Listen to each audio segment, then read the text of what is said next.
Bien, estamos en comunicación con David Cohen, quien es director general del Instituto República. David, ¿cómo te va? Buenas tardes. Alejandro Almendros te saludo. ¿Cómo estás? Gracias por atendernos aquí en La Cuarta Online. Buenas tardes, Alejandro. Un placer establecer el contacto con ustedes. David, bueno, para contarle un poquito a la gente, el Instituto República es como un semillero político, ¿no? Estos think tank de pensamiento, de generación de contenido que muchas veces tienen los partidos políticos, los candidatos. En este caso, ustedes están trabajando dentro del PRO, dentro de Juntos por el Cambio. Bueno, contanos un poquito del Instituto República y cómo se viene trabajando, sobre todo teniendo en cuenta que ya pasaron las primarias y ahora seguramente con vista a lo que será la elección, ¿no? Y seguir formando candidatos. Exactamente. Mira, nuestro objetivo principal, Alejandro, es darle la mayor cantidad de herramientas posibles a la nueva dirigencia, es decir, a la dirigencia política, a la actual que está trabajando, pero también abrirle las puertas a la juventud que se implica y que se interioriza, entendiendo que no hay transformación posible si no se consigue fuertemente estar lo suficientemente preparado. ¿Qué quiere decir esto? Que la política tiene que abandonar de una vez por todas las ideas, las promesas y pasar a la acción. A ver, no es que no tiene que haber ideas, sino que las ideas se tienen que consolidar en acciones puntuales y concretas. A mí me gusta una referencia que hace Chesterton. Chesterton dice, si una idea no se convierte en palabra, es una mala idea. Pero si una palabra no se convierte en acción, es una mala palabra. Entonces, es importante, digamos, poder trazar y generar las herramientas adecuadas para poder pasar y llegar de la mejor manera posible de la idea a la acción. Nosotros vemos que en la política contemporánea en Argentina hay demasiadas ideas, se dicen muchas cosas, es una política desde lo discursivo y no se toman acciones puntuales y concretas. Entonces, el Instituto República es una herramienta para generar esas acciones, implementar políticas públicas y poder llevar adelante una transformación social. David, me lleva esto de lo que decís, me lleva a un análisis sociológico de lo que está ocurriendo o lo que ha sucedido en estas elecciones, ¿no? Eh, ¿Vos crees que hay que modificar la forma de hacer política hoy para tratar de llegarle a una generación de jóvenes que hoy representan casi el 40% del padrón electoral, que muchas veces se ven desinteresados justamente por estas ideas, por elaborar conceptos para llevar adelante después las acciones, que en realidad es lo que debe suceder, ¿no? Pero hoy pareciera ser que desde lo comunicacional o desde lo dirigencial debe modificarse. ¿Cómo lo analizan ustedes este proceso de modificación?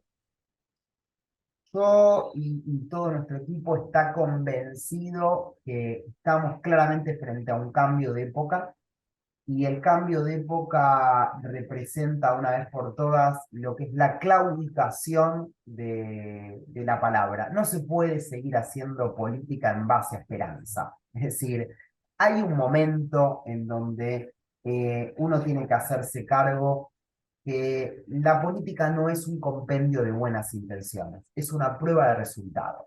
Vos transformás una realidad o no la transformás.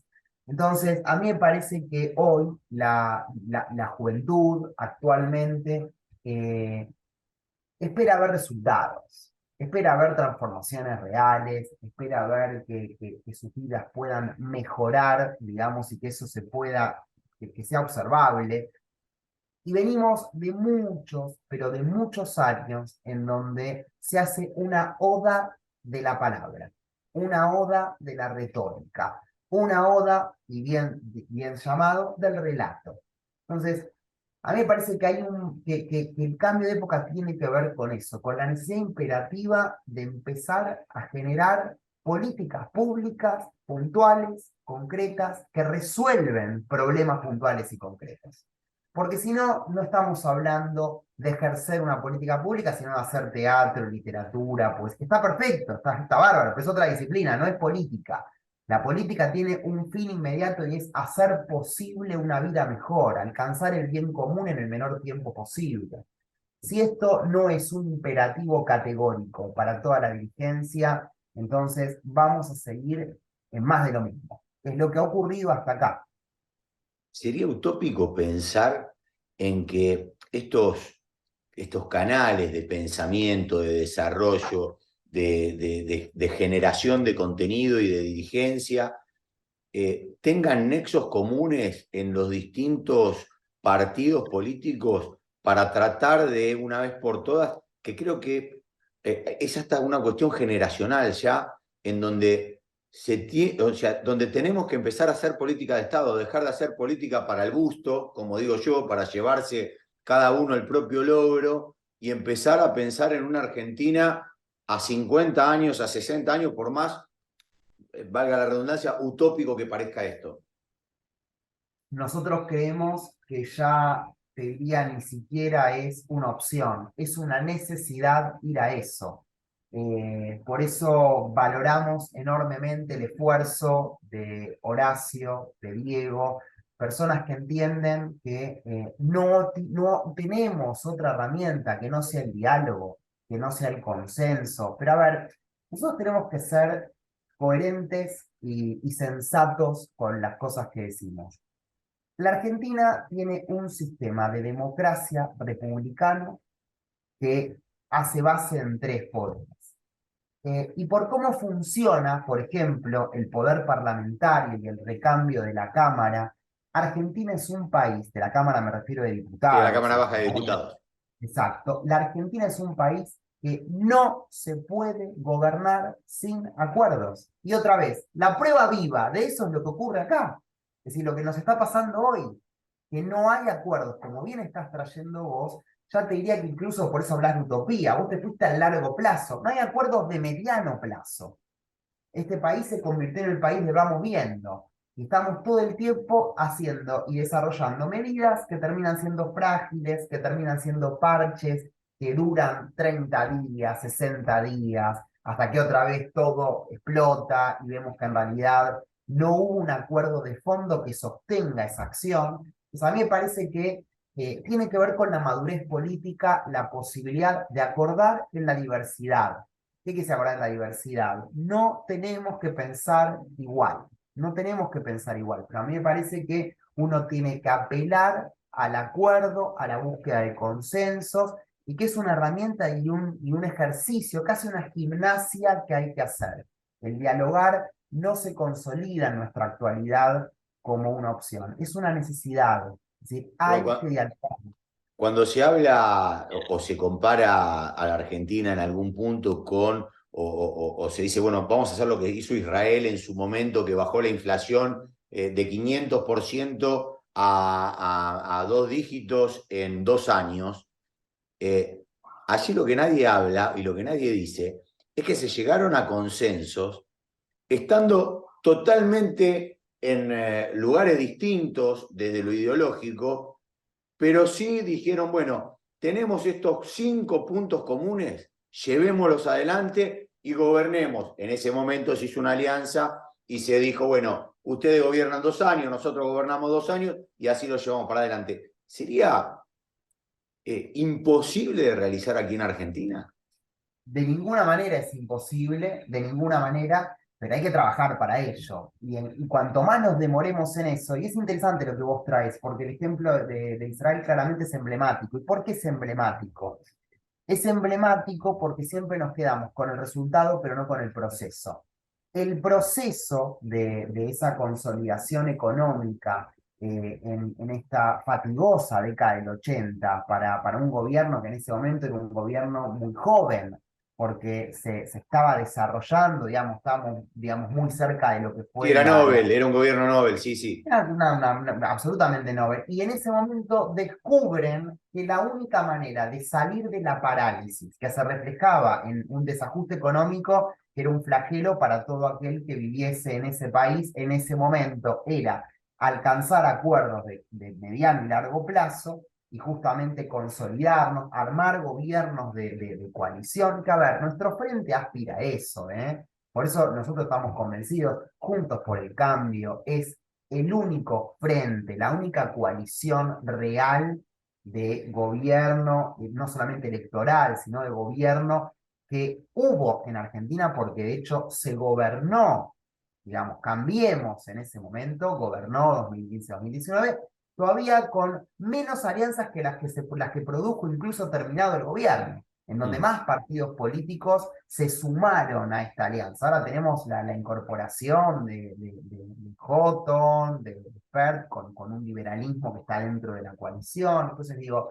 me parece que es un ejercicio que Juntos por el Cambio practica y pregona. Y tenemos que sacarnos el miedo a esta idea de dialogar asociado a aquello que es aflojar o conceder. No, no, no, acá no hay que conceder nada y no hay que aflojar un metro. Pero si la política no dialoga, ¿en qué lugar se resuelven los problemas? Pues ¿para qué existe el Parlamento? Digamos, es un poder republicano. David, por último te pregunto y te llevo a la coyuntura nacional. Eh, ¿Cómo evaluás lo que puede llegar a suceder en las próximas elecciones? Faltan 50 días, más o menos, eh, y se dio esta disputa de tercios y pareciera ser que los libertarios, Javier Milei, ha sacado una pequeña ventaja en la gente que creo que tal vez se puede llegar a explicar por dos factores. Me gustaría conocer tu posición en un todo, ¿no? El primero en el tema de que la gente se agotó de que le prometan cosas y no cumplen, no lo lleven a la acción. Y lo segundo, que me parece que fue el único que supo entender el cambio de era en lo que hace a lo comunicacional. Me Sí, gustaría, bueno, escuchar tu opinión. yo coincido con lo que estás trayendo. Yo te agregaría que en Argentina lo que se vive y lo que se ve en la elección es una crisis de representación. Es decir, ¿qué es una crisis de representación? Que si uno hace aritmética, digamos, esto es matemático lo que voy a decir, ¿eh? Si uno analiza la cantidad de votos que sacó Milei, ese votante es el mismo que en el 19 votó Alberto y que en el 15 votó a Mauricio. Es decir, es un mismo votante que claramente, digamos, muchos le dicen es un votante volátil, es decir, que claramente no hay una pertenencia, digamos, partidaria o de algún frente, sino que por alguna razón, y por eso llamo la crisis de la representación, deja ver un descontento con la política. Yo creo Yo que te hago un Milei paréntesis. Te hago un paréntesis, David, si me permitís. Yo señalaba en mi editorial anterior que del 2019 a la elección, a las primarias de hoy, el oficialismo perdió 6 millones de votos y Juntos por el Cambio perdió 4 millones de votos. Son esos 10 millones de votos, más o menos, que fueron los que sacó Milei, avalando esto que vos decís, ¿no? exactamente, es así y justamente ahí.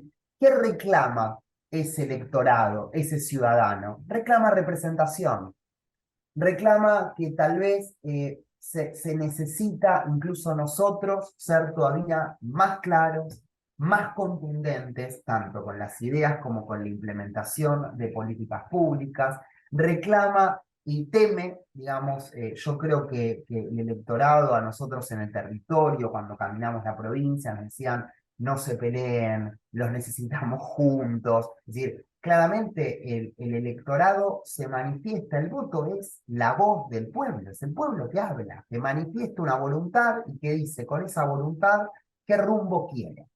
Entonces, a mí me parece que el rumbo está claro, estamos frente a un escenario de un poder que está atomizado, de una representación que queda atomizada en tercios, más menos, digamos, todos sabemos que hay márgenes que no se replican desde que existen las PASO en Argentina, no hay, digamos, una transferencia simétrica de votos de la PASO a la general, de hecho, a nosotros en nuestro frente nos ha tocado por suerte crecer, siempre.